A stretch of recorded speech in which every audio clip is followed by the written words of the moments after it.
Okay. ఇంకా చాలా మంది ఎక్కువ క్యాల్కులేట్ చేసింది ఏంటంటే ఈవెన్ అంత వేరే వేరే గ్రంథాలు కూడా రాయబడి ఉంటుంది. ఒక ప్రవక్తలో చూసారు ఆయన, ఒక ప్రవక్త లాగా. ఓకేనండి.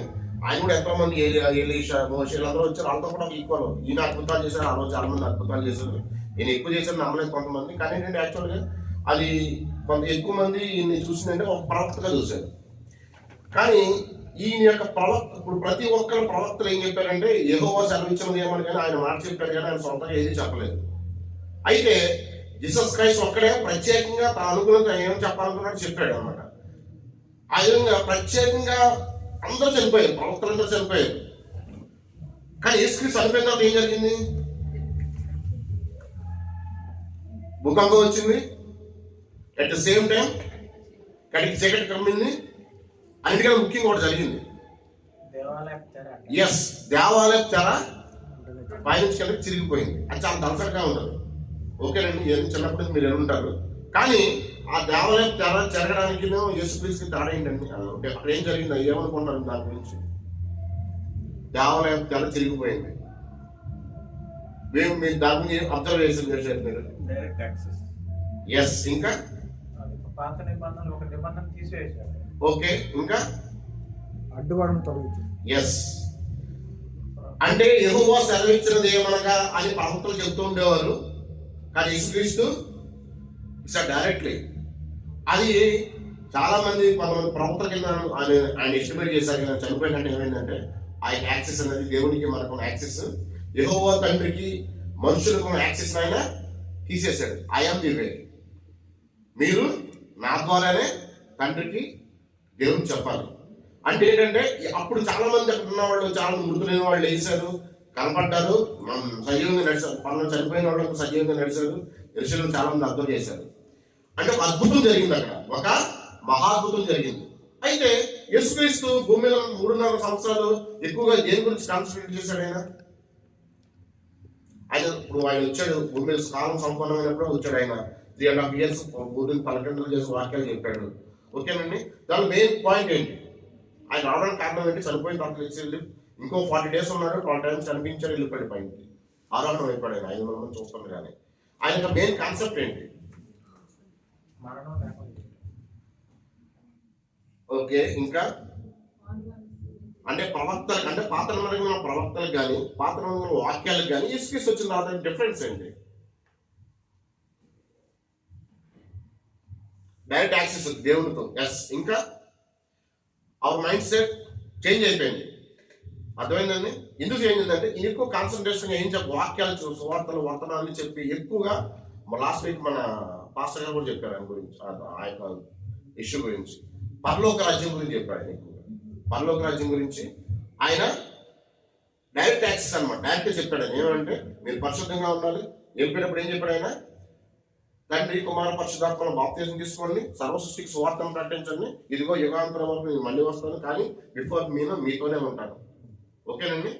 అయితే ప్రతి ఒక్కరు, ఫర్ ఎగ్జాంపుల్ మనం ఉన్నాం, మా టార్గెట్ ఏంటి? ఒక క్రైస్తవుడికి నీకు పరలోకం లేదు, నీ పేరు రాయబడలేదు, నువ్వు ఎన్ని చేసినా సరే వేస్ట్ అన్నాం అనుకుంటా. అతని మెంటాలిటీ ఎలా ఉంటుంది? మనం కూర్చున్నాం కదా, కూర్చున్నాం, మా టార్గెట్ ఏంటి? ఎస్, నిత్యజీవం, పరలోకం.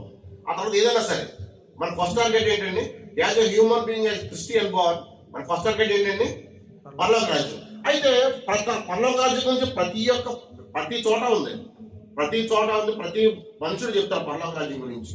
అయితే పరలోక రాజ్యం యొక్క డిఫరెన్స్ గురించి ఒక మాట చెప్తాను ఫస్ట్, తర్వాత నేను స్టార్ట్ చేస్తాను. అయితే వేరే వేరే మనుషులు చెప్పేది ఏంటంటే పరలోక రాజ్యంలో ఉంటే పరిశుద్ధంగా ఉండాలి, మంచిగా ఉండాలి. ఆ తర్వాత పరలోక రాజ్యం వెళ్ళితే అంత ఏమవుద్దంటే మన కోసం నువ్వు అంత ఏదైనా చేసుకోవచ్చు. అక్కడ నువ్వు ఏదైనా చేసుకోవచ్చు, నీకు యాక్సెస్, నీకు ఇష్టం అనమాట. నువ్వు ఏం చేసుకున్నా పర్లేదు, no one not stop you, can do anything. అక్కడ ఎలాగైనా బ్రతకొచ్చు. ఇక్కడ పరిశుద్ధంగా ఉండాలి. పరలోక పైకి వెళ్ళిన తర్వాత ఏమవుతామన్నమాట, నువ్వు ఏ విధంగానే ఉండొచ్చు. అక్కడ నీకు అన్ని ఫెసిలిటీస్ లభిస్తాయి. ఓకేనండి. దాని ప్రత్యేకంగా నేను చెప్పను, మీరు అర్థం చేసుకోండి. అయితే పరిశుద్ధ గ్రంథం ఏం చెప్తున్నా పరలోక రాజ్యం గురించి? ప్రకటన గ్రంథం 21వ అధ్యాయం 10వ వచనం. ఆత్మవశుడైన నన్ను ఆత్మవశుడైన నన్ను ఎత్తైన గొప్ప పర్వతం మీదకి కొనిపోయి వాయిస్ ఎత్తైన గొప్ప పర్వతం మీద కొనిపోయి ఎస్ యెరూషలేము అను పరిశుద్ధ పట్టణము పరిశుద్ధ పట్టణము దేవుని మహిమ గలదై పరలోకమందున్న దేవుని యొద్ద నుండి దిగొచ్చుట నాకు చూపెను. ఓకే దాని అందరి వెలుగు దగదగ మరియు సూర్యకాంతము వంటి అమూల్యమైన రత్నం పోలి ఉంది. ఆ పట్టణమునకు ఎత్తైన గొప్ప ప్రాకారమును 12 గుమ్మములు ఉండెను. ఆ గుమ్మముల యొద్ద 12 దేవతలు ఉండేది.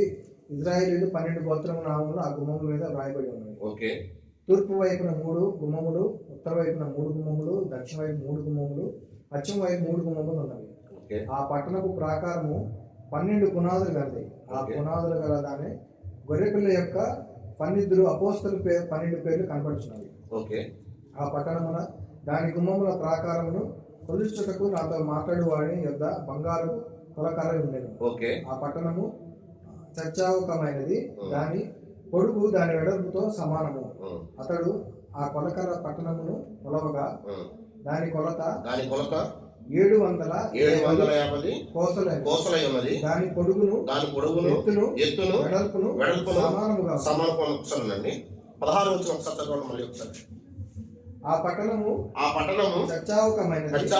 దాని పొడుగు దాని వెడల్పుతో సమానము. అతడు ఆ కొలకర్రతో పట్టణమును కొలవగా దాని కొలత 750 కోసలైనది. దాని పొడుగును ఎత్తును వెడల్పును సమానంగా ఉంది.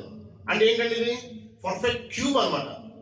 దాని పొడుగు వెడల్పు ఎత్తు అంటే క్యూబ్, పర్ఫెక్ట్ క్యూబ్ అనమాట. అది దాని క్యాలిక్యులేషన్ చేస్తుంటే మన యొక్క లెక్కల ప్రకారం ఎంత అంటే అది చతురస్రం అంటే చతురస్రం అండి. దాని క్యూబ్ అనమాట. అంటే హైట్ విడ్త్ వెడల్పు అంటే ఈక్వల్ 2000 కిలోమీటర్లు అనమాట. అది ఎంతండి? 2000 కిలోమీటర్లు. పద్మశ్రీపురంలో మన యోహాన్ గారు డొమిషన్స్ చక్రవర్తి ఆయన కాకి నూనె వేసేస్తాడు అనమాట. యోహాన్ అందరు పబ్బస్తులు చనిపోతారు కానీ యాక్చువల్గా నార్మల్గా చనిపోయింది ఒక యోహాన్ వార్త. అయితే డొమిష్ చక్రవర్తి ఈయన్ని నూనె వేసిన తర్వాత ఆయన ఏం అవ్వలేదు, అలాగే ఉంచుంటాడు. ఆ రాజుకి భయం వేస్తుంది. ఇతను ఇంత ఏం అవ్వలేదని చెప్పి తీసుకెళ్ళి అతను పద్మశ్రీపురం వదిలేస్తారు యోహాన్. ఆకాశ పరమేశ్వరుడు అతను పరలోక రాజ్యం గురించి మొత్తం అంతా క్లియర్ రాయబడతారు మొత్తం దాని నుంచి. అయితే అతను కనపడుతుంది అన్నమాట ముందు ఆ యొక్క పరలోక పట్టణం ఎంత పొడవు వెడల్పు హైట్ మన లెక్కల ప్రకారం 2000 కిలోమీటర్లు. అంటే ఎలా ఉంటుందంటే మనం ఉంచుదాం అనుకోండి, మన 2000 కిలోమీటర్ల హైట్ ఎలా చూడాలి? బుర్జ్ ఖలీఫా బిల్డింగ్ ఎలా చూస్తాం మనం? ఇలా చూస్తే కనపడద్దా? ఇలా కనపడదు కదా, కనపడదు. లైట్ గా తల పైకెత్తాలి ఇలాగా. అలాగే దాని యొక్క మినిమం ఇంచుమించు 1 కిలోమీటర్ అనుకోండి, ఒక 200 మీటర్స్ తక్కువ. మనం 2000 కిలోమీటర్లను ఎలా చూడాలి? ఇలా పడుకుని చూడాలి. ఓకేనండి. అయితే దాని యొక్క పొడవు వెడల్పు హైట్ ఎంత అండి? 2000 కిలోమీటర్లు. 2000 కిలోమీటర్లు అంటే మనం ఎక్కడికి వెళ్ళిపోతున్నాం? తర్వాత నెక్స్ట్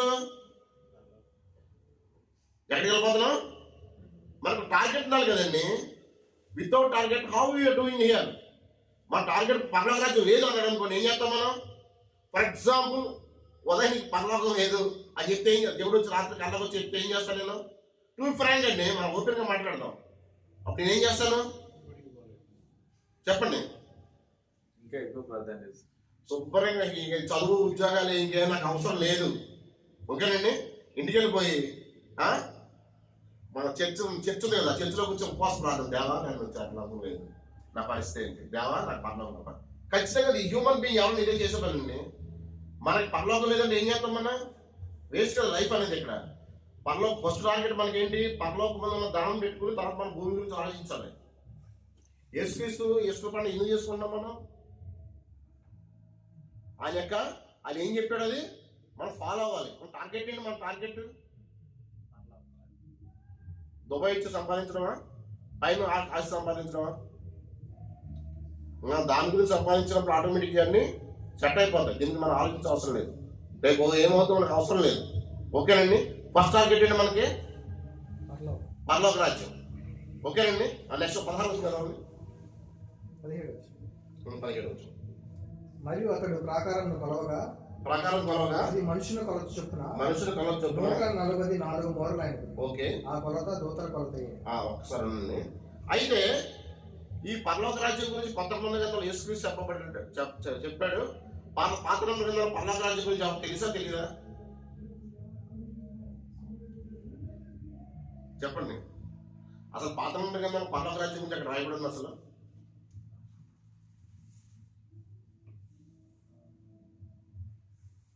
చెప్పండి. అయితే ఇంకోటి చెప్తున్నాను.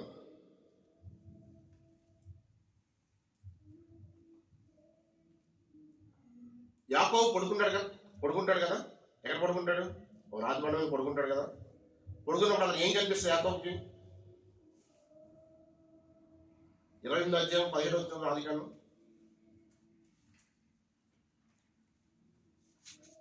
ఆదికాండం 28:17. భయపడే స్థలంలో చాలు. ఎంతో భయంకరం. ఈ దేవుని మందిరమే వేరొకటి కాదు. పరలోకపు గవిని ఇదే గవిని ఇదే అనుకునేది. తెల్లవారినప్పుడు యాకోబు లేచి తాను తలగడగా చేసుకున్న రాయిని తీసి దాన్ని స్తంభంగా నిలిపి దాని పన మీద నూనె పోసాడు. ఒక నిమిషం ఉండండి. ఇక్కడ ఏం జరుగుతుంది? అక్కడ ఏమనుకున్నాడు యాకోబు? ఇదంతా పరలోకపు గవి. అతను ఆల్రెడీ చూశాడు అనమాట. ఆకాశం దేవదూత వెళ్ళడం రావడం. అతను పరలోకం ఎలా చెప్పగలిగాడు అతను? అదే అతను ఎలా తెలుసు? ఏప్రిల్ 11 అధ్యాయం ఉంది. ఏప్రిల్ 11 అధ్యాయం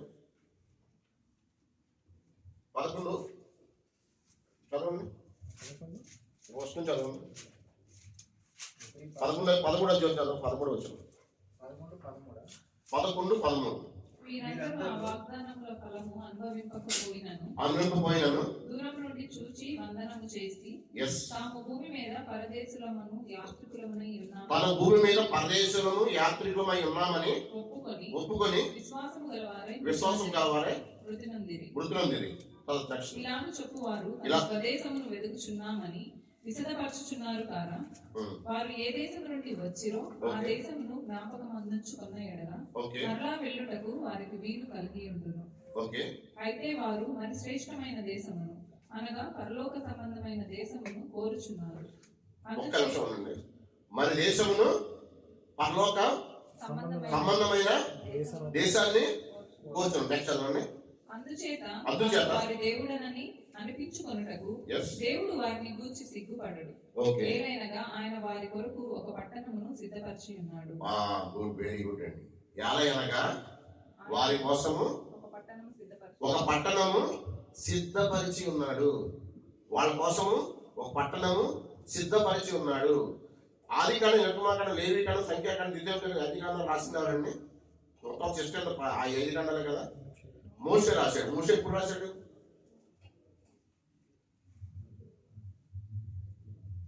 ట్రావెలింగ్ లో రాశాడు. Very good. ట్రావెలింగ్ లో రాశాడు. ట్రావెలింగ్ లో చాలా 40 సంవత్సరాలు ఉన్నప్పుడు 2 సంవత్సరాలు ఒకే చోట ఉన్నారు, 4 సంవత్సరాలు ఒకే చోట ఉన్నారు, చాలా చోట్ల ఇయర్స్ ఆఫ్ ఒక స్టే చేస్తున్నారు ఆ యొక్క దారిలో. అప్పుడే రాశాడు అనమాట. ఈయన పైకి వెళ్ళాడు, చెన్నై కొండ 40 days ఆజ్ఞలు ఇవన్నీ అతని యొక్క పరవశుడే ఇన్ని రాశాడు అనమాట. కానీ అన్ని విషయాలు రాశాడా? మొత్తం ఆది నుంచి అంత ఆయనకి తెలియక ముందు అన్ని విషయాలు రాలేదు కదా. ఇంపార్టెంట్ విషయాలు మాత్రమే ఆయన తెలియజేయబడి రాశాడు. అంటే ఈ పరలోక రాజ్యం గురించి పాత గ్రంథంలో మనుషులకు తెలుసా తెలీదా? ఎస్, తెలుసండి. వాళ్ళు పరదేశంలో ఉన్నామని తెలిసి అబ్రహాము వీళ్ళందరూ ఏంటంటే చాలా సొంత దేశంలో కూడా గుడారాలు వేసుకున్నారంట వాళ్ళు. ఇది మాకు స్టాండర్డ్ కాదు, ఇది తెలుసండి ఆ విషయం. అప్పుడే చదివారు కదా. ఇది పర్మనెంట్ కాదు, మేము ఉన్న దేశం మాకు పర్మనెంట్ కాదు. మా కోసం ఏముంది? ఆకాశంలో పరలోక రాజ్యం ఉంది. దానికోసం వెయిటింగ్ చేస్తారు. అందుకే విశ్వాసంలో తండ్రి అని చెప్పారు అబ్రహాంని. వచ్చి మళ్ళీ చదవండి. ఎంత వచ్చిన ఎనిమిది కాదు, అది 15 చదవండి ఒకసారి. వారు ఏ దేశం నుండి వచ్చిరో ఆ దేశమును జ్ఞాపకం అందించుకున్న ఎడల మరలా వెళ్ళుటకు వారికి వీలు కలిగి ఉండును. అయితే వారు మరి శ్రేష్టమైన దేశమును అనగా పరలోక సంబంధమైన దేశమును కోరుచున్నారు. అందుచేత తాను వారి దేవుడునని అనిపించుకొనుటకు దేవుడు వారిని గూర్చి సిగ్గుపడడు. ఏలైనగా ఆయన వారి కొరకు ఒక పట్టణము సిద్ధపరిచి ఉన్నాడు. ఏలైనగా వారు దేవుడు వాళ్ళ కోసం ఒక పట్టణమును సిద్ధపరిచి ఉన్నాడు. అట్లీగా చదవండి. అక్కడ వాళ్ళు ఏ దేశం నుంచి వచ్చారో వాళ్ళ దేశం ఎలాగే ఎలిజిబుల్ వాళ్ళకి ఉంది, ఫెసిలిటీ ఉంది. కానీ వాళ్ళు అబ్రహాం తిరిగి వెళ్ళలేదు. ఎక్కడి నుంచి వచ్చారు అక్కడికి వెళ్ళలేదు. అక్కడ ఉన్న చోట కూడా ఆయన స్టాండర్డ్ గా లేడు. అక్కడ గుడారాలు వేసుకుండేవాడు అందరూ. అబ్రహాము, మీరు ఓల్డ్ సినిమా చూసినా సరే బైబిల్ చదవండి. అబ్రహాము కొడుకు ఇస్సాకు, తర్వాత యాకోబు, వీళ్ళందరూ గుడారాలు వేసుకున్నారు. పర్మనెంట్ ఇల్లు అక్కడ కట్టలేదండి. అపర కోటీశ్వరుడు ఇస్సాకు, ఆ దేశంలో రాజు కన్నా కోటీశ్వరుడు ఇస్సాకు. ఆయన గుడారం వేసుకునే ఉన్నాడు ఆయన. ఎందుకు? ఈ దేశము స్టాండర్డ్ కాదు, ఎప్పటికన్నా ఇది ఇది ఎండైపోద్ది అనమాట. భూమి మీద ఉన్న ఇల్లు ఏదైనా సరే మనకు కావాల్సింది ఏంటి? దేవుడు మన కోసం సిద్ధపరిచిన పట్టణం కోసం అందరూ ఏం చేశారు? వాళ్ళు ఎదురు చూశారు. ఇది ఎక్కడ రాయబడింది? విశ్వాస పట్టిక అంటారు, ఏప్రిల్ 11వ అధ్యాయం. They are waiting. అయితే ఈ పల్లవ రాజ్యం గురించి వీళ్ళందరికీ ఎలా తెలుసు? అబ్రహాం వీళ్ళందరికీ ఎలా తెలుసు?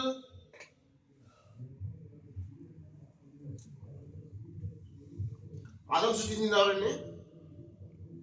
తయారు చేసిన ఆదాంని తండ్రి అనే దేవుడు. ఇప్పుడు ఆదాం ఇక్కడ నుంచుంటాడు కదా, ఓకేనా? ఇప్పుడు బ్రదర్ నేను ఫోన్ చేస్తాను, అవినాష్ బ్రదర్కి. బ్రదర్ ఎక్కడున్నారంటే పన్ను చోట ఉందని చెప్తాడు ఆయన కదా. వచ్చిన తర్వాత మాట్లాడతాడు, ఎక్కడికి వెళ్ళి మాట్లాడతాడు. అంటే ఆదాంకి పల్లవ రాజ్యం గురించి తెలుసా తెలీదా? తెలుసండి. తండ్రి వచ్చిన వర్తమానం ఇక్కడ ఉంటాడు కదా, ఆ పైకి ఉంటాడు కదా, ఖచ్చితంగా అడుగుతాడు. ఆ తండ్రి ఎక్కడి నుండి వెళ్ళొచ్చాడంటే బాబు పర్లోకం ఉంది, నేను సృష్టించాను, నేను కొంత టైంకి నువ్వు పైకి వస్తావు అని చెప్తాడు కదా, చెప్పనున్నాడు కదా. పాత మోషే ఈ యొక్క ధర్మశాస్త్రం రాయక ముందు ఎలా తీర్చబడ్డారు అందరికీ? ఇది మంచి చెడు ఎలా తెలిసింది వాళ్ళకి? అదే మత అంటే ఏంటంటే యెహోవా తండ్రి భూమి డైరెక్ట్ ఆదాంతో మాట్లాడాడా మాట్లాడలేదా? అంటే దేవుడు చూసాడు చూడలేదు అని కాదు, మామూలుగా యాక్సెస్ ఉంది కదా, డైరెక్ట్ యాక్సెస్ ఉంది కదా, దేవతతో మాట్లాడుతుంది, మనకు అనవసరమైన ప్రశ్న పాయింట్. కానీ దేవుడు ఎలా ఉంటాడు, దేవుడు ఎక్కడ ఉంటాడు ఖచ్చితంగా ఆదాం తెలుసండి. అసలు మనిషికి మరణమే లేదు, తెలుసా పాయింట్ మీకు? పండు తిన్నప్పుడు మరణం వచ్చింది మనుషులకి. అంటే పరలోక రాజ్యం గురించి ఖచ్చితంగా అందరూ తెలుసు. ఆ రోజుల్లో విశ్వాసంలో ఆలోచన ఏమైపోయాడు? ఆరోహణం అయిపోయాడు కదా. బాగా భక్తులు ఉన్నారు పాత నిబంధన గ్రంథంలో. అయితే ప్రతి ఒక్కరి పాత నిబంధన గ్రంథంలో ప్రతి ఒక్కరికి పరలోక రాజ్యం గురించి తెలుసు, ఓకేనండి. 622 సార్లు రాయబడింది పరలోక రాజ్యం గురించి మొత్తం బైబిల్ గ్రంథంలో. అయితే ఈ పరలోక రాజ్యం ఏంటంట? ఒకసారి 21 పంచాలను ఒకసారి 20 ప్రకటన గ్రంథం 21:10. ఆత్మవశుడనై ఉన్న నన్ను ఏదైనా ఒక గొప్ప పర్వతము మీదకి కొనిపోయి యెరూషలేము అను పరిశుద్ధ పట్టణము దేవుని మహిమ గలదై పరలోకమందున్న దేవుని యొద్ద నుండి దిగి వచ్చుట నాకు చూపెను. దాని అందరి వెలుగు దగదగా మరియు సూర్యకాంతము వంటి అమూల్య రత్నమును పోలి ఉన్నది. ఆ పట్టణమునకు ఎత్తైన గొప్ప ప్రాకారమును 12 గుమ్మములను ఉండెను. ఆ గుమ్మముల యొద్ద 12 దేవదూతలు ఉండేవి. ఇశ్రాయేలీయుల 12 గోత్రముల నామములు ఆ గుమ్మముల మీద రాయబడి ఉన్నవి. అంటే ఏంటి? 12 + 12 ఇశ్రాయేలు గోత్రం 12, మిగతా 12 మంది శిష్యుల పేర్లు కింద చదవండి. అయితే ఈ 16 చదవండి. సేమ్. ఆ పట్టణము చచ్చౌకమైనది, దాని పొడుగు దాని వెడల్పుతో సమానము. అతడు ఆ కొలకర్రతో పట్టణమును కొలవగా దాని కొలత 780 కోసులైనది. దాని పొడుగును ఎత్తును వెడల్పును సమముగా ఉన్నది.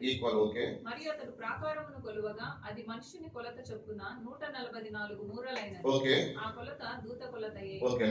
ఆ పట్టణపు ప్రాకారము సూర్యకాంతములతో కట్టబడిను. పట్టణము స్వచ్ఛమగు స్ఫటికముతో సమానముగా శుద్ధ సువర్ణముగా ఉన్నది. ఒక్క నిమిషం అండి. ఆ పట్టణం ఎలా ఉందంటే సూర్యకాంతంతో కట్టబడిన తర్వాత స్వచ్ఛమైన స్ఫటికముతో సమానమైన శుద్ధ సువర్ణముతో. అంటే ఎలా ఉందంటే పట్టణం అది క్రిస్టల్, అంటే అది ఒక విధంగా వజ్రం అండి. అది సూర్యకాంతంలో వజ్రం. అది పరలోక రాజ్యం బంగారు వీధులు, బంగారు గనులు పాస్టర్లు చెప్తూ ఉంటారు. బంగారం అసలు ఇచ్చిన దేవుడు. బంగారు భూమికి ఎలా వచ్చింది తెలుసండి మీకు? కొన్ని లక్షల సంవత్సరాల కింద 2 నక్షత్రాలు కలిసినప్పుడు ఆ యొక్క వేస్ట్ ద్రవం అంతా భూమి మీద, ప్రపంచం మొత్తం విశ్వం మీద పడింది. భూమి నుంచి రాలేదు బంగారం. అందుకని పీరియాడిక్ టేబుల్లో ఏయుని 70 ముందు పెడతాం, 80 పెడతాం ఆలోచించాడు మెండలీఫ్. ఓకేనండి. ఈ బంగారం అనేది భూమి నుంచి రాలేదు, ఆటోమేటిక్గా నక్షత్రం క్లాష్ అయినప్పుడు ఈ యొక్క ద్రవం మొత్తం భూమి అంతా పడింది అనమాట. విశ్వం మొత్తం పడింది. అందుకని సముద్రాన్ని చలో మొత్తం అంతా వాటర్ ఫీల్ చేస్తే గోల్డ్ వస్తుందని చెప్తారు అందరూ. అయితే దేవుడు బంగారాన్ని ఇచ్చేది ఎక్కడ? పైన. ఏం ఇచ్చేసాడు? స్వచ్ఛమైన క్రిస్టల్. అది క్రిస్టల్ అండి. భూమి మీద ఉన్న అన్ని వజ్రాలు బెస్ట్ వజ్రం ఏదండి? చాలా మంది కోహినూరు అని చెప్తారు, చాలా మంది ఏదో చెప్తుంటారు. అది ఎంత ఉంటుంది? మామూలు దానికి సైజ్ ఎంత ఉంటుంది? ఇంత ఉంటుంది. మొత్తం భూమి మీద ఉన్న గోల్డ్ అన్ని కలుపుకుంటే ఎంత ఉంటుంది? మహా ఎన్ని కిలోమీటర్లు వస్తుంది? 1 కిలోమీటర్ వస్తుందా? 1 కిలోమీటర్ వస్తుందండి? 1 కిలోమీటర్ కూడా రాదు. అయితే ఆ పట్టణం ఎలా ఉంటుందంటే పట్టణం 2000 కిలోమీటర్ల వరకు 2000 కిలోమీటర్ల వరకు మొత్తం క్రిస్టల్ ల్యాండ్, మొత్తం అంతా స్ఫటికంతో సూర్యకాంతంతో మొత్తం దానికి రాయబడిన చదవడం ఒకసారి నెక్స్ట్ వీక్. ఆ పట్టణపు ప్రాకారపు పునాదులు అమూల్యమైన నానావిధ రత్నములతో అలంకరింపబడి ఉన్నవి. ఉన్నవి. మొదటి పునాది సూర్యకాంతపు రాయి, రెండవది నీలము, మూడవది యమునా రాయి, ఓకే, నాలుగవది పచ్చ, ఐదవది వైడూర్యము, ఆరవది కెంపు, ఏడవది సువర్ణ రత్నము, ఎనిమిదవది గోమేధికము, తొమ్మిదవది పుష్యరాగము, 10వది సువర్ణల సునీయము, 11వది పద్మరాగము, 12వది సుగంధము. 12 గుమ్మములు 12 ముత్యములు. ఒక్కొక్క గుమ్మము ఒక్కొక్క ముత్యముతో కట్టబడి ఉన్నది. పట్టణపు రాజవీధి శుద్ధ సువర్ణమయమైన స్వచ్ఛమైన స్ఫటికముతో ఉన్నది. నెక్స్ట్, దానిలో ఏ దేవాలయం నాకు కనపడదు. దానిలో ఏ దేవాలయము ఒకసారి మళ్ళీ చదవండి. దానిలో ఏ దేవాలయము నాకు కనిపించలేదు. మా దేవాలయం వస్తేనే పైన ఉంటావు, లేకపోతే ఉండవు నువ్వు. అంతేనండి. ఈరోజు వాక్యం అలా చెప్తారు కదా. ఒక 20 మన ఎన్ని సంఘాలు, ప్రపంచం ఎన్ని సంఘాలు ఉన్నాయి మొత్తం? ఒక 2 లెక్కల సంఘాలు ఉన్నాయి, కొన్ని వేల సంఘాలు ఉన్నాయి. బయట 4 విడిపోతారు, సంఘం మీద పెడతారు. మా సంఘానికి వస్తేనే పై నువ్వు పర్లోక రాజ్యంలో ఉంటారు. ఎట్లీగా రాయబడింది, ఏం రాయబడింది అక్కడ? అక్కడ ఏ దేవాలయం యొక్క నేమ్ కానీ, ఏ దేవాలయం స్పెసిఫిక్ గా ఇది కానీ ఎక్కడ లేదు. ఎవరైతే తండ్రి కుమార పరిశుద్ధాత్మ బాప్తిసం తీసుకుంటారో, బైబిల్ ప్రకారం జీవిస్తారో వాళ్ళకి మాత్రమే పైన యాక్సెస్ ఉంది. Okay, good. కింద చదవండి ఒకసారి. సర్వాధికారి అయిన దేవుడు ప్రభువును గొర్రెపిల్ల దానికి దేవాలయమై ఉన్నారు. దాని దేవాలయం. ఓకే.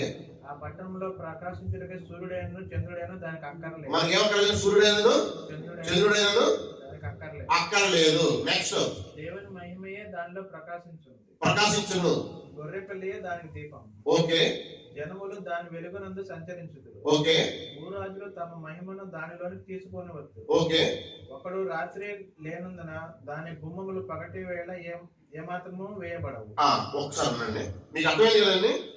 మనం చనిపోయి లేచినా ఎక్కడికి వెళ్తాం? మనం పరలోకం వెళ్తాం. పరలోకం టార్గెట్ పెట్టుకోండి, లేకపోతే వేస్ట్ కదా. సింపుల్. మనకి ఈ యొక్క యుఐటి కింగ్ తర్వాత ప్లేస్ కావాలా, పర్లోక రాజ్యం కావాలా? చెప్పండి. ఎవరో పర్లోక రాజ్యం అంటారు. ఓకేనండి. ఎవరైనా పర్లోక టార్గెట్ పెట్టుకోండి. మీరు భూమికి టార్గెట్ పెట్టుకుంటే ఎలా పెట్టుకున్నారు కదా, పైన టార్గెట్ పెట్టుకోండి. అయితే ఇక్కడ లాజిక్ ఉంది. ఈ యొక్క పర్లోక రాజ్యం స్క్వేరు, ఈ యొక్క స్ఫటికం ఏదో రాయబడింది కదా. అయితే మనం పర్లోక రాజ్యం వెళ్ళిన తర్వాత మైండ్ సబ్ కాన్షియస్ మైండ్ లో పెట్టేసుకున్నది. నవ్వుద్దాం, దయచేసి సీరియస్ గా తీసుకోండి ఈ విషయాన్ని. పర్లోక రాజ్యం అనేది లేకపోతే లైఫ్ వేస్ట్. ఈరోజు నీకు పర్లోక రాజ్యం లేదు, ఉదయం ఏం చేస్తారని చెప్పాను కదా. ఎవరనే చేస్తారు, అన్ని వదిలేసి ఉద్యోగించే వదిలేసి ఉపవాస ప్రార్థన అనమాట. అయితే ఈ పర్లోక రాజ్యంలో స్ఫటికంలో ఉన్న స్పేర్ ఉంది 2000 కిలోమీటర్లు. అయితే దాంట్లో మనం ఎక్కడ ఉండాలి చెప్పండి? దాంట్లో మనం ఎక్కడ ఉన్నాం చెప్పాలి. ఇప్పుడు ఈ పర్లోక రాజ్యానికి ఫర్ ఎగ్జాంపుల్ లోన్ ఎంటర్ అయిపోయాం. మనం ఇలాగా ఎంటర్ అయిపోయామా? ఎంటర్ అయిపోతే మన ప్లేస్ ఎక్కడ ఉంటుంది? మనకు ప్లేస్ ఉందా లేదా? ఖచ్చితంగా మనకు ప్లేస్ ఉంటుంది. ఎక్కడ ఉంటుంది? బాప్తిసం అనుకునే ఉన్నాను అనే వాక్యం ఉంటుంది. అయితే మా అమ్మగారు చిన్నప్పుడు అనేవారు, చిన్న కాలు యేసుక్రీస్తు ఉపాయం చెప్తాడు. ఏమనంటే ఉదయం వచ్చారు అదే జీతం, మధ్యాహ్నం వచ్చారు అదే జీతం, సాయంత్రం చేస్తాం అరగంట ముందు వచ్చారు అదే జీతం, దొంగ కూడా అదే జీతం కదా. అయితే నాకు చిన్న జీతం, నాకు జస్ట్ ఏం కావాలి? నాకు పర్లోక రాజ్యంలో ఎంట్రెన్స్ సరిపోతుంది, ఇంకా ఏం అవసరం లేదు నాకు. అంతేనండి. జస్ట్ పర్లోక రాజ్యం ఉంచుంటే ఎంటర్ అయిపోతే సరిపోతుంది, నాకు ఇంకేం అక్కర్లేదు. అది సరిపోతే ఇంకా మనకు పెద్ద కావాలా? పెద్దది కావాలి. అంటే పెద్ద కావాలని మనం ఏం చేయాలి?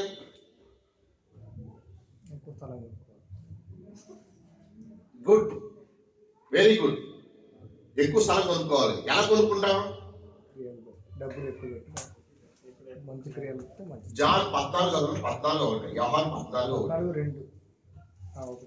అంటే 2 చదవండి, గట్టిగా చదవండి. నా తండ్రి ఇంట అనేక నివాసములు నా తండ్రి ఇంట అనేక నివాసములు నివాసములు కలవు లేని ఎడల మీతో చెప్పుదును. మీకు చెప్పుదును. మీకు స్థలం మీకు స్థలము సిద్ధపరచుటకు వెళ్తున్నాను. నేను వెళ్ళి చదవండి. మీకు స్థలం సిద్ధపరచని మీకు స్థలం సిద్ధపరచని ఎడల సిద్ధపరచిన ఎడల నేనుండు స్థలములో మీరు ఉండులాగున మరలా వచ్చి నా యొద్ద నుండుటకు మిమ్మల్ని తీసుకొని పోదును.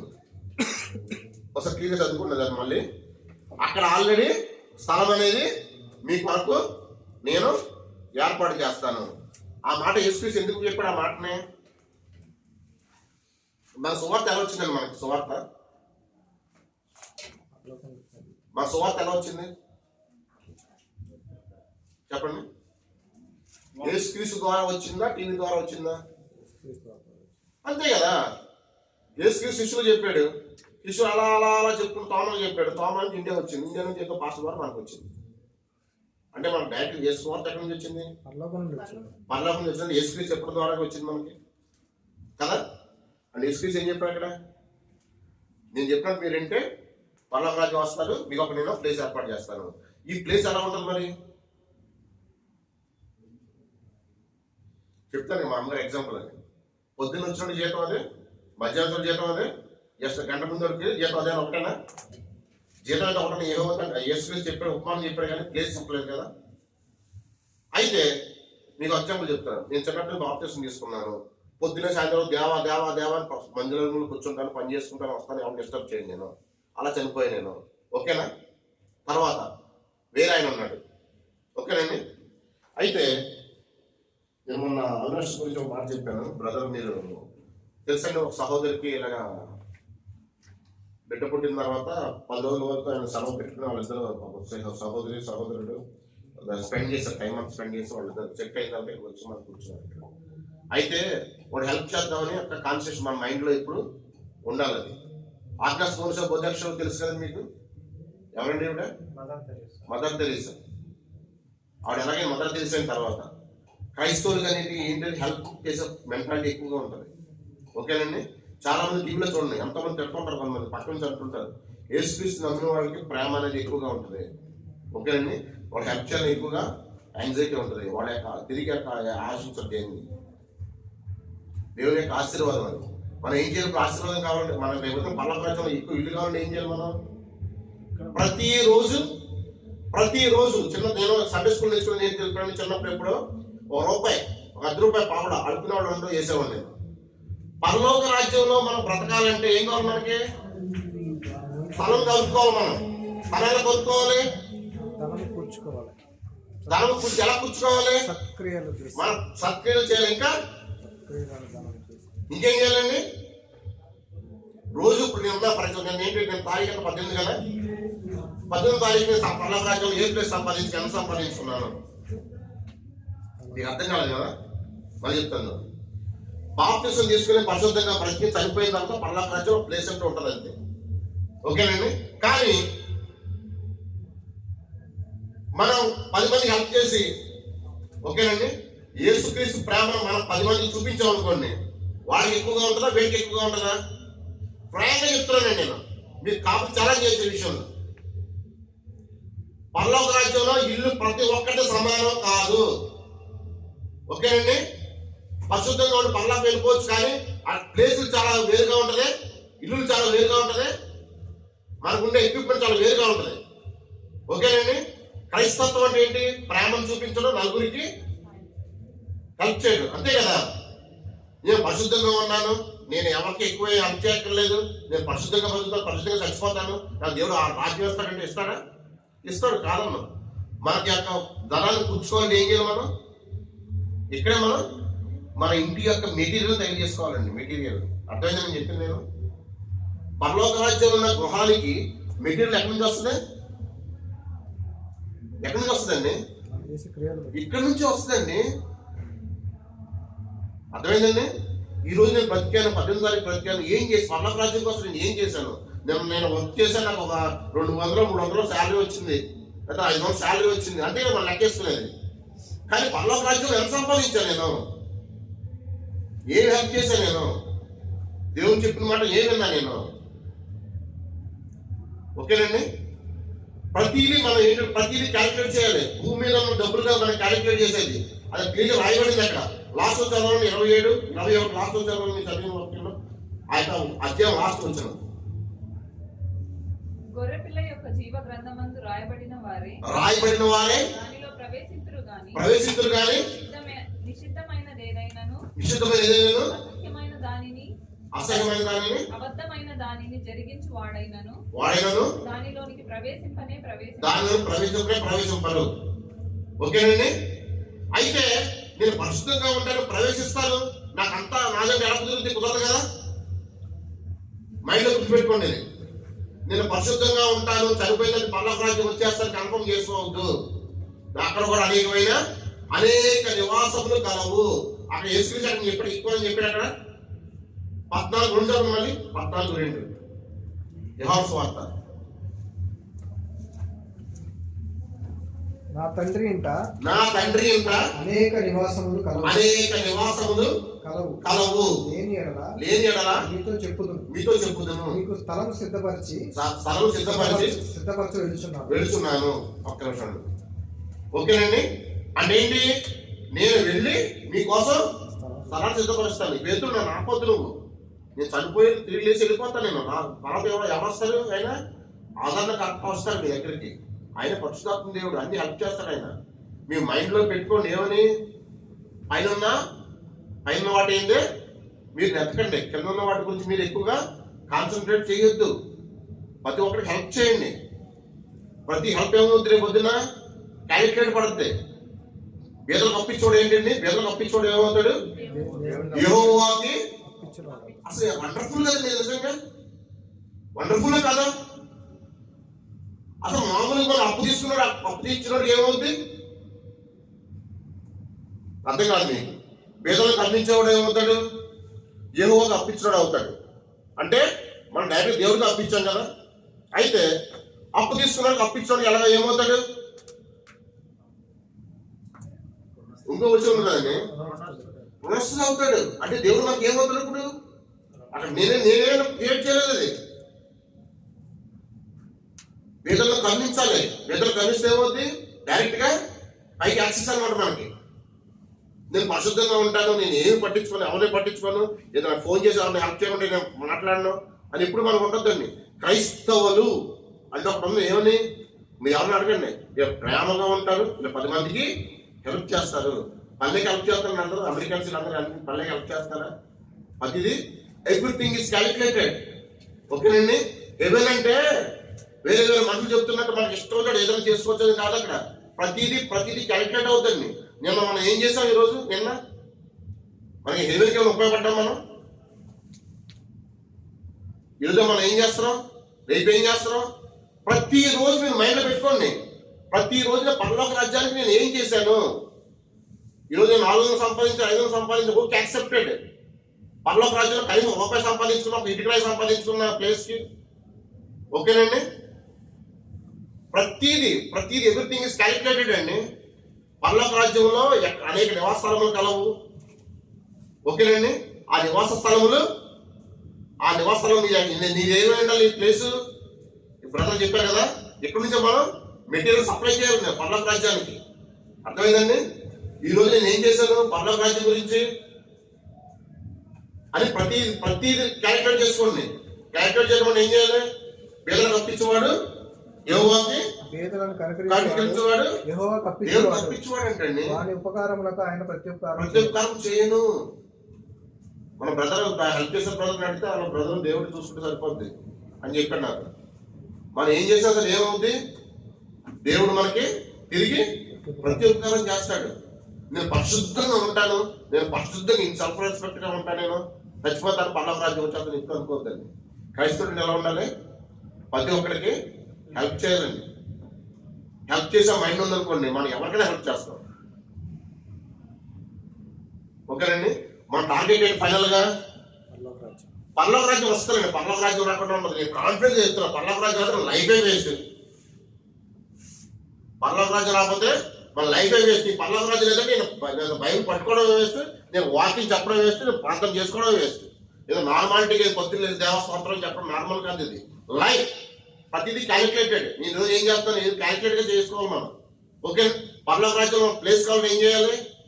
ఇక్కడి నుంచి మనం మంచి పనులు చేయాలి, ప్రతి వాడిని హెల్ప్ చేయాలి.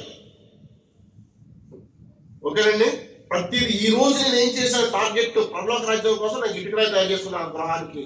నేనేం చేశాను ప్రతి రోజు మరి క్యాలిక్యులేట్ చేసుకోండి.